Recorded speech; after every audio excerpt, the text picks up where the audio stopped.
hocken auf dem Balkon in der lauen Sommernacht.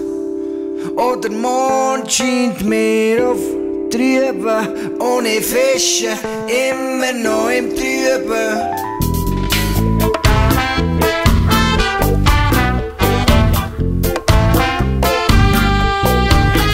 In der Stube, auf dem Tablar von meinem schönen Büchergestell fuchtelt einer wild mit den Armen.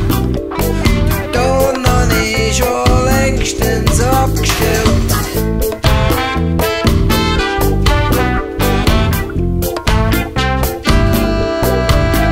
Meine Wohnung ist zurück aus den Ferien, wenn sie braun brennt und sehr entspannt.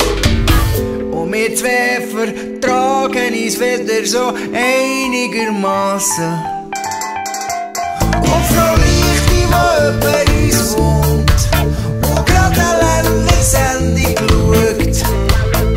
Und der Werner auf dem Balkon vis-à-vis mit dem Bier und der Zigarette. Und der Mond und die Sterne und der Modi auf dem Dach. Wir bleiben die ganze Nacht wach.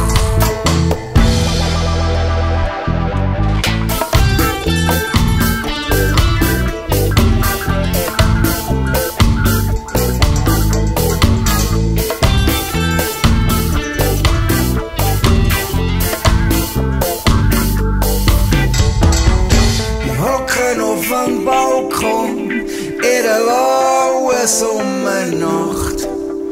Und der Mond scheint mir auf trüben, ohne Fische, immer noch im Trüben.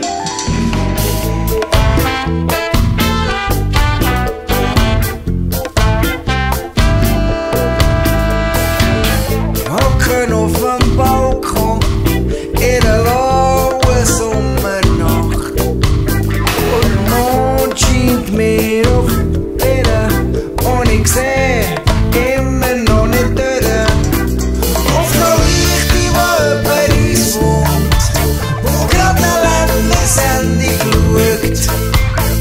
Und der Werner auf dem Balkon vis-à-vis mit dem Bier und der Zigarette. Und der Mond und die Sterne und der Modi auf dem Dach. Wir bleiben die ganze Nacht wach.